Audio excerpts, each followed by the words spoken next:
Bonjour, j'espère que vous allez bien aujourd'hui. Aujourd'hui, j'aimerais vous parler de la vie comme une course. La vie comme une course.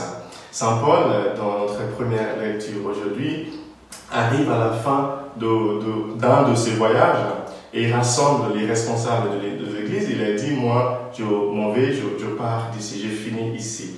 Et dans l'évangile, c'est pareil, Jésus, il rassemble ses apôtres, il est en train de partir de ce monde vers son Père, et il a dit, moi je ne serai plus dans ce monde, vous y serez.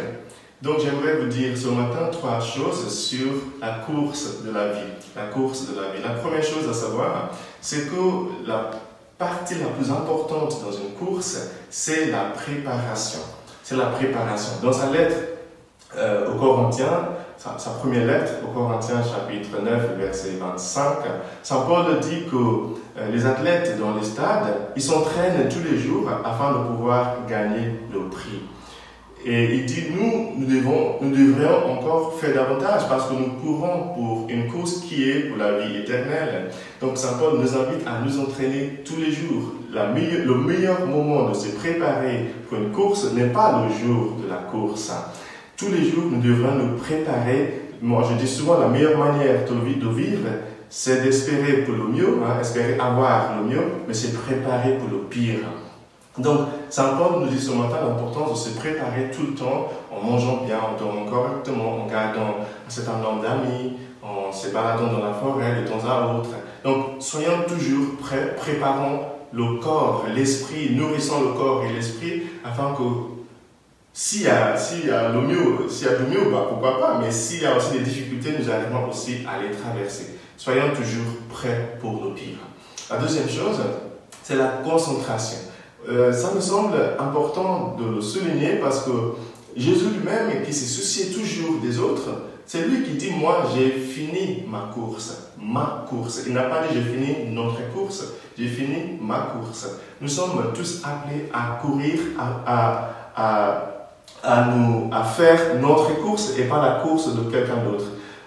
Chaque personne doit se concentrer sur sa course.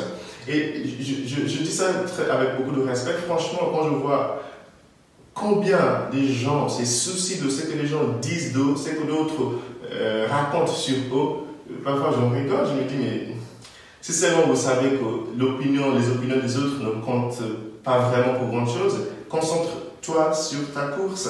Parce qu'un athlète qui court dans un stade, s'il passe son temps à regarder les gens qui font des commentaires dans le stade, il ne va jamais arriver à finir correctement sa course. Donc, apprenons à nous concentrer sur la tâche que Dieu nous a confiée chaque jour. La troisième et la dernière chose que j'aimerais dire, c'est comment finir sa course. En tant que chrétien, notre course ne s'achève pas avec nous-mêmes. Saint Paul, ce matin, à la fin de son voyage, a rassemblé les responsables de l'Église pour les transmettre l'avenir. Il les quittait, mais il leur a demandé de poursuivre la suite. Notre course en tant que chrétien n'est pas une course qui tourne autour de nous. Il y a une transmission à faire. Jésus quittait ce monde ce matin, il a fini sa course, mais il dit à ses apôtres, moi je m'en vais vers le Père, je ne serai plus dans le monde, mais vous y serez. À chaque fois que nous arrivons au soir de notre vie, pensons à transmettre le relais à la prochaine génération, à les préparer pour prendre la suite.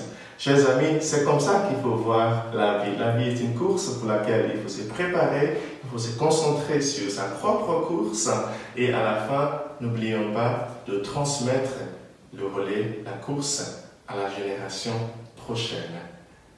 Que Dieu vous bénisse, le Père, le Fils et le Saint-Esprit.